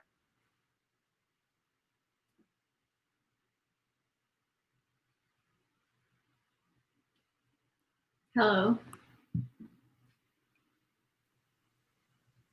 So thank you, Christina. I appreciate your comment on that. I thought you liked the video.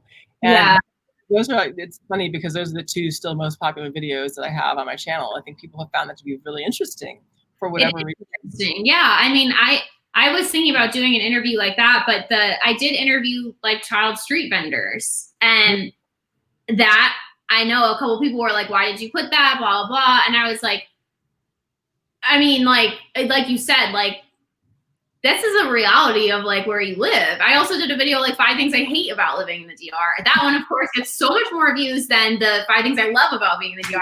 And it's just a video, like, it's not hate. It's just a reality that not everything is perfect. So like, let me show you, my car getting towed and whatever, like the reality. But it's very easy for people to be like, this isn't your content and stuff, when they're not making the content, and it's very hard to like make it interesting and varied, and like you can't appeal to every person. Like, I have women, I have men, I have young and old. Like, at a certain point you have to do what you like, And some days it's going to be an amazing experience. You're going to be so happy that you're there and it's wonderful. And other days you're like, what am I doing?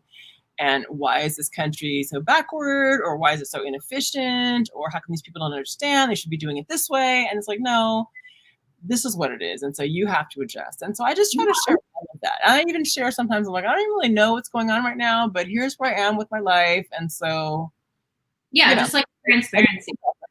Yeah. I like that. That's how I try to address it. Do you like mofongo? I do. I don't eat it a lot though, like barely ever. No, I like mango. That's my favorite. Mango. Mango's the best. Yeah. Best of luck in whatever it is you decide to do. Hope I can get to meet you someday. Shout out from Santiago. Hey, Santiago. Hi, Manny. I know you. I haven't seen interviews like this about real life and experience. What you guys are doing is super important. Thank you so much. Thank you. Nice of you. Yeah, I think like showing reality of any situation is ideal, especially for me. Before I do something, I love to research. So I was like looking up the school, looking up the town, looking up this, and there's not a lot of information. And it's really easy to get like highlight reel, especially on like Instagram and stuff. So in my mind, I appreciate like seeing the pros, seeing the cons. And I know not everyone's like that, but it's worth it to me to share like everything. I think so too. And if you're talking about changing your life to that extent, leaving your country, you know, setting up shop in a new environment, if you're talking about with your family, uprooting children, it is important to know like what it's really like. Because I said there'll be great days, and of course there's beautiful beaches, but you don't live on the beach. You're not living, you know, sort of in a vacation mode. You know, people are like, do you go to the beach every day? And I'm like, not really. I mean, there's times I may go like a few times in a row or whatever because I'm in the mood, but you settle into a normal life just in that place. And so just like normal life any place else, you're going to have some things that can be and other things, you know, they're wonderful. So it's important. The reality, like of Bill. Yeah, you have to be a realist as you go into it, you know. And I mean, I will say overall that my quality of life is excellent there. I'm very happy and feeling very fulfilled and super lucky. But it's also just real life. Yeah, exactly. Like that is a real. That's why I show like, okay, my car got towed. Like that is not something you deal with on vacation, but it's real life. So I think it helps people out. And I don't know. You can't make everyone happy, but you can make yourself happy. So other people enjoying it. It's just an extra bonus. I love Green Venom. Like he always says the nicest things. So true. Yeah. And I think like, I'm going to say for you too, like you can tell when someone's coming from a genuine place. And like, if I have a critique or if I'm complaining, because like people complain, I'm not trying to disrespect an entire nation. Like, do you know what I mean? Like if you're coming from like a place of shit, like love or whatnot, like I think it shows. I think so. Like, I think so. I talk a lot on my channel about like your attitude, the way you approach life, you know, things like being grateful. It sounds so cliche, but truly like just appreciate what's around you. Find the beauty. As we went through this COVID thing, I realized that people were like losing jobs or being really afraid. But it's like if you seek out, it can just be like a beautiful flower that you see outside of your window. Or, you know, you got to lay in bed for 10 extra minutes. Just find little things, and your mindset, your state of mind can change your entire life. You can live in a place like the DR that is beautiful, or wherever, you know, place you think on earth is amazing, and not have a good experience because you are bringing something negative to it. Yeah. You have a really difficult circumstance in life, no matter where you are. Maybe you have a health challenge, maybe you're having relationship issues, but you can bring as much positivity to that, you know, as you can muster, and change that experience into something that can be transformational for you and take you to a higher level, even in the midst of a challenge. And so I always try to bring that to my videos. I'm always talking about that on my channel, like, you know, and people think, oh, it's because you live in paradise. I'm like, no, I live in paradise because my mindset allowed me to create this. Yeah. And so I get to be happy and feel great most of the time because I'm choosing to focus on things that make me feel good. I'm choosing to find silver linings even when I have a difficult experience. Yeah, and I think like that's so important because I feel like I'm the same. And if something bad happens to me, I do complain and I'm dramatic about it for a minute. And I think it's kind of funny sometimes to like be super sarcastic because that's how I like deal with things. But in any, like I'll see comments in the expat DR group that are like, I hate the States, I'm depressed, I'm sad, I'm stressed, can I go to should I move to DR? And I'm like, you could move to the most beautiful place, but like you said, like if you're not changing your mindset, then thanks, Green Venom. Appreciate that. If you're not changing your mindset, you're not leaving all your problems away. Like I was super anxious in the States, like have anxiety. I was also anxious in the DR. Like it's not, I think a lot of people are like, you're in paradise. It's so easy for, especially you, if you're on the beach and stuff, like whatever, like it's easy for you to say that, but no, because those problems come with you. The brain comes with you. The situation comes with you. So it's like, if you're not taking the time, I really like that. Cause my thing was like sunsets. So I was like, you know, today sucks, but like the sunsets in DR are beautiful. So I'm like, oh my gosh, like I get to see the sunset, or like, I don't even know, whatever it is, like someone was nice to you or whatever. It's like, focus on that. Then like, oh, I had to wait like an hour in line at the bank, which is a thing. And it sucks, but it's like, oh, there's so many, I don't know, whatever. That's like a whole nother topic. It is. That's a whole nother live stream. And I do videos just on like mindset stuff. So for example, you mentioned waiting in line for an hour. So instead you could stand in line for an hour and complain and be mad the whole time and like, this sucks, this is awful. Or you could use that hour and think and like take your mind to some place where you're like, wow, I get to have an hour where I'm in this place. And so now I can imagine how I want the rest of my afternoon to go. You know, when I leave, I think I'm gonna go get a nice fresh juice, or I can I can knock out some yourself. That's me. I'm all about the rewards. Like do this thing. Like I would read a book in line, and it's like, that's fine. Like recite like some positive stuff. So I have to get up in the morning and I'll focus on like, okay, my day is going to be wonderful and I'm so grateful and it's beautiful, or I feel really good, or I'm going to put on this cute little top I just bought, or whatever. And so you set the pace of your day, you know, with however you set your mind. So you, again, the hour in line in the bank, you can use that time to create, you know, the way you want to experience your life. Yeah, so true. All an opportunity. It's like a restaurant. You can have a bad experience at an amazing restaurant and still like the food. Yeah, I feel like it's all about like the mindset. Like, especially in DR, there's a lot of places I'm like, their service sucks. Like, I know that their customer service at this place sucks, but their food is good. I'm still gonna go. Like, and you just accept that, okay, I know that the service is gonna suck tonight, but like, I'm gonna eventually get some good food. It's like, so don't get mad about it. Eventually. I know some of the positions at the embassy pay in US dollars. Yeah, they do, which is nice. Some teaching positions do, but in dollars. Yeah, actually, I get paid in dollars when I taught, because it was the school was Dominican American. Like the one woman who was a couple, a Dominican man and an American woman, and so yeah, we got paid in dollars. That's nice. Otherwise, I'm like, I don't really know.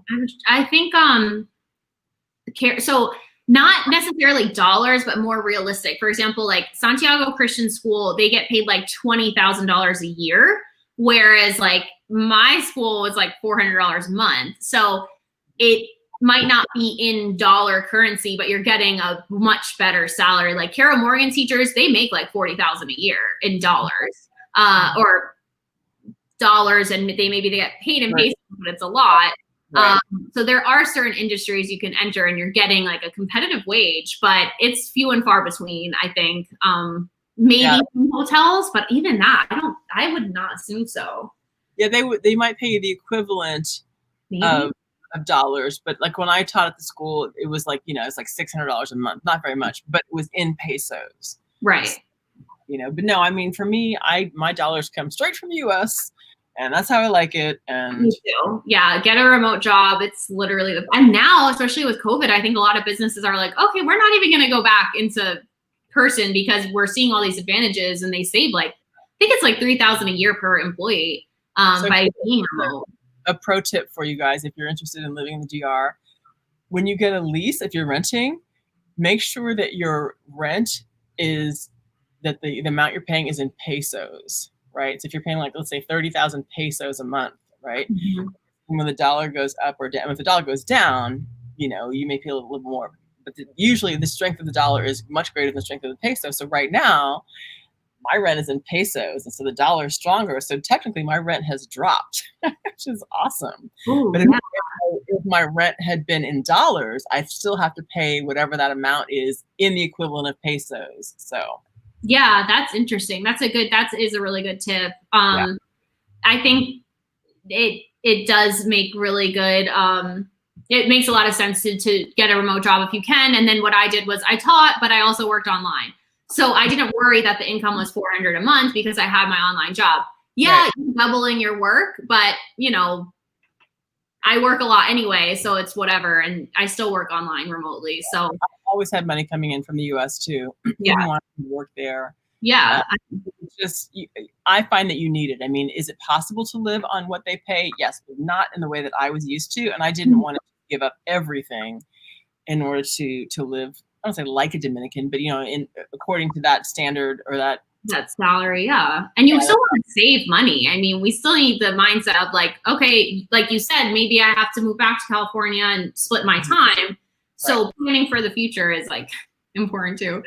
I love DR, but I just gotta learn how to deal with mosquitoes. I get really I used to get bit all the time on my trips, and then when I moved there, I stopped getting bit. I don't know what it was, but I don't have much problem with that. And someone actually told me that coconut oil is a natural repellent. I use coconut oil every day. I love it. It makes my skin glow and glisten and super soft. So you can try that. And I'm talking about the natural stuff they put in the recycled rum bottles, like the real coconut oil. yeah. Like, Yeah. I know, like on you know those little tiny black bugs? I talked about this recently. They bite and they get under your skin. They're in Jarabacoa a lot, and they like blow. Oh, they're so painful. They're like worse than mosquitoes, and that you need like DEET, like legit 100% DEET, which is not the best to be putting on anyway. But they have that or like organic stuff. But definitely, I would definitely put on some what's it called, repellent in your situation, Brian, because don't mess with that. I have much of a problem with mosquitoes, and so, but I mean, I've also put on stuff with DEET because sometimes, like if you go by the river, or you go in certain places, you just don't want to be bitten up. It's no fun, and so the DEET, like, okay, I can deal with it for a day, you know. Yeah, definitely. I found you well then. Sorry. Thank you so much, Darlene. That's really nice. I'll look for a remote job. This is great advice. Yeah, there's so many resources now. Indeed, type in remote. LinkedIn, type in remote. I work through Free Up, which is all remote jobs. And Liliana's the one who said she speaks Spanish and does office and HR, right? So I feel like you should definitely be able to find something good online.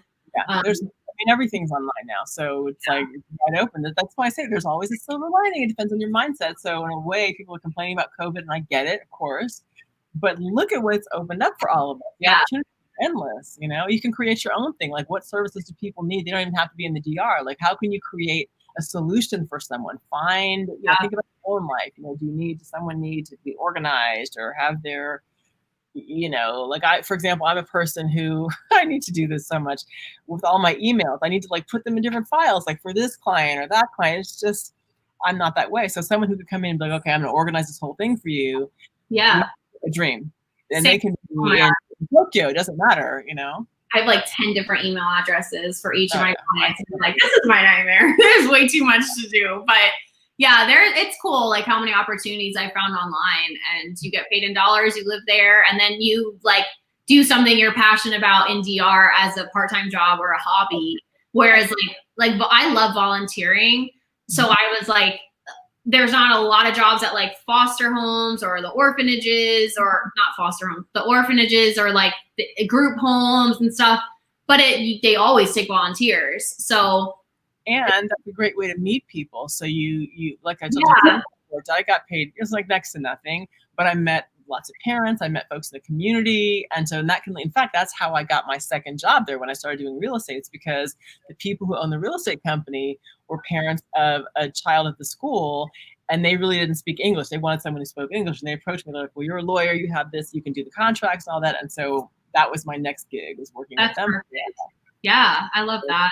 So volunteering and community service things can be very valuable for a different reason, you know. Yeah, that's awesome. I'm a charter. I would love to do remote work. Mario, I like that name too. Yeah, that would be awesome. definitely there's something for everyone online. Like we could cover every single job, every single industry. There is like an alternate to do online, I feel like. Mm-hmm. So that's really cool. Yeah, I don't know. Is there anything else that you wanted to share with us?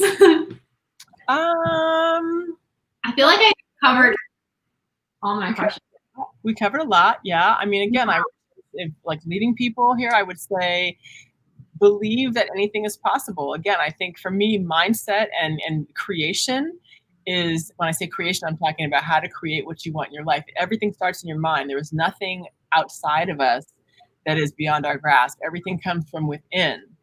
Any divinity you may believe in, any type of spirituality, it is already inside of us. You have everything you need, whether it's to move to the DR and have an amazing life or create whatever type of circumstance in your life. It starts with your consistency and believing that, and just taking baby steps toward it, asking and resources. So yeah, everything's possible. I know, like a move or a new job or whatever seems like so daunting, but what I have to do for myself and my anxiety is like little chunks, like little tasks, like I'm going to take care of this, I'm going to take care of that. And anyone can do what you did, what I did. Like there's nothing special about me, that's for sure. It took me a year to even make that decision, but like at a certain point you just jump in and trust that you're going to make it work.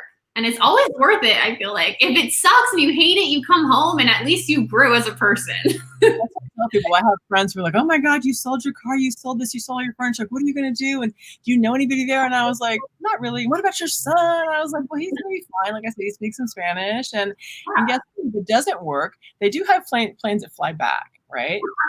Yeah, I come home and I figure it out. Like, but the thing is, you don't make a move just like you wouldn't do anything in your hometown without having some clue about where you're going to go to dinner. Let's say, okay, I'm going to choose this restaurant because I like Chinese food or whatever. You do some research, you put a bit of a plan and you execute. And really, the universe, that's what I say, universe, whatever, it's here to support us. We are designed to succeed in life. And if you believe that you can succeed and you find that you've taken your preliminary step, come on, just enjoy life. It's here for us to enjoy. And I love that. It's so true. Opportunity to move back to New York. My wife has American mentality, feels scared to move. That's fine. I mean, I took her 2018. She's scared, even though she loves it. That, like, people sometimes aren't aligned at the same time, and maybe you can split your time. You can split your time, or you can even ask her to unpack, like, what is it that she's afraid of? So she says, I'm afraid that we're going to get robbed. Okay, and if we get robbed, then what?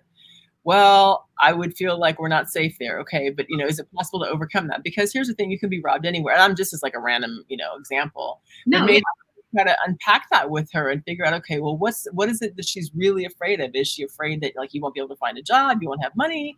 Is she afraid of safety? Is she afraid of like losing touch with her family in the States? Is like, what is the actual fear?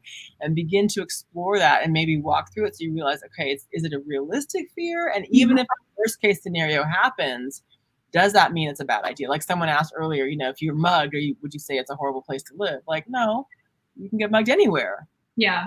So. Yeah. And it's like, if she's scared, that's perfect advice. Like, what are you scared about? Let's unpack that. But if she just doesn't want to, like, unfortunately, people want different things in their lives. And I know I have friends that would never move back to the DR. Luckily, Chris and I are on the same page with let's work and save up money here. Let you like do engineering here and then go back. But sometimes there's compromise, and maybe your compromise could be like, let's go for 3 months, come back, like, try to work it out. Yeah. I think like Mill said, splitting time is a really wonderful compromise, because I mean, that's kind of where I feel like I'm headed next is sometime in the US, sometime in the DR. And so, I mean, honestly, maybe you're not always in the same place at the same time. Maybe you're in the DR for a while and she stays home. I mean, sometimes that can like bring some extra spark to a relationship. So you're like, oh my God, I missed you. And, I'd like to be solution oriented. So think about, well, what would work? If it's not a full-time thing, what is the way that we could make this? I love that. You just subbed to her channel. Thanks, Sharon. Thank you. Jared, I don't think I shouted him out yet. Jared has a really good channel too, guys. If you're interested in like the male perspective, he makes a lot of cool videos. So, and he does a lot of cool collabs too. Thank you, Darlene. Oh, love from Las Terrenas. Terrenas, be back soon. Thanks. Thank you, Christina. Okay, well, I guess we hit on all the major topics, right? I think so. Yeah, thank you so much for coming on. That was a really good conversation. Thank you for having me. It's been great. Yeah, and so after I post this, guys, I'll put Kelly's YouTube channel link in the description. So make sure you sub to her in case you can't find it on the search. And then, yeah, let's do it again. And thank you for joining us. Yeah, thank you. Awesome. Well, you guys have a great day. Bye, guys.